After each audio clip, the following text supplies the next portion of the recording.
Bonjour les amis, vous aimez manger des huîtres? Eh bien, je vous emmène aujourd'hui à la pêche. Ensemble, nous allons en un premier temps pêcher des huîtres sauvages et ensuite, je vais vous montrer comment on peut en améliorer la qualité en les affinant dans un marais. Tout d'abord, première étape, ne pas oublier de ramener les coquilles vides pour les remettre à la mer.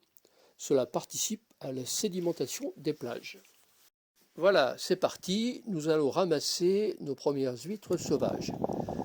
En hiver, les algues sont beaucoup moins nombreuses et de plus, avec les phénomènes de houle, les huîtres qui parfois sont ensablées sont beaucoup plus visibles.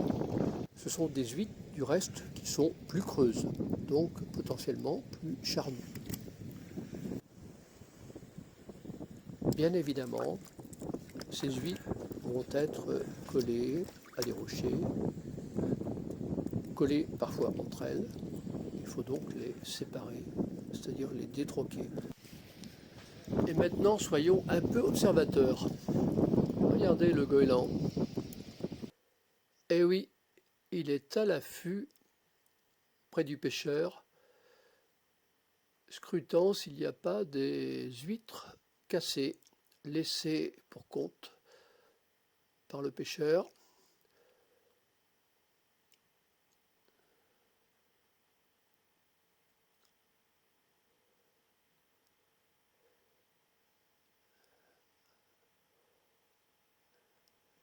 Et il n'est pas tout seul.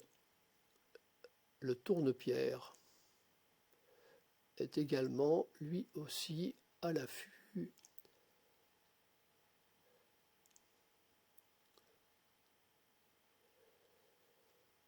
Et pas seulement des huîtres cassées, mais aussi de tous les petits animaux qui peuvent se trouver sur les pierres, et notamment le ver néréide.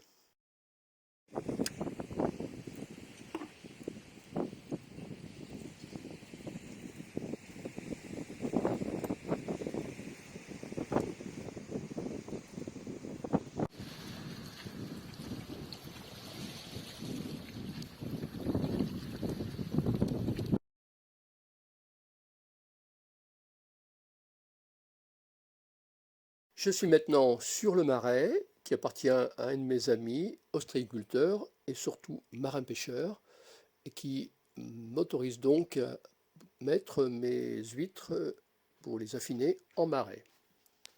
Je vais donc y déposer ma pêche du jour. Après une période de 2 semaines à 2 mois, les huîtres placées en marais auront la qualité de fines de clair. Elles seront moins iodées avec un goût de terroir.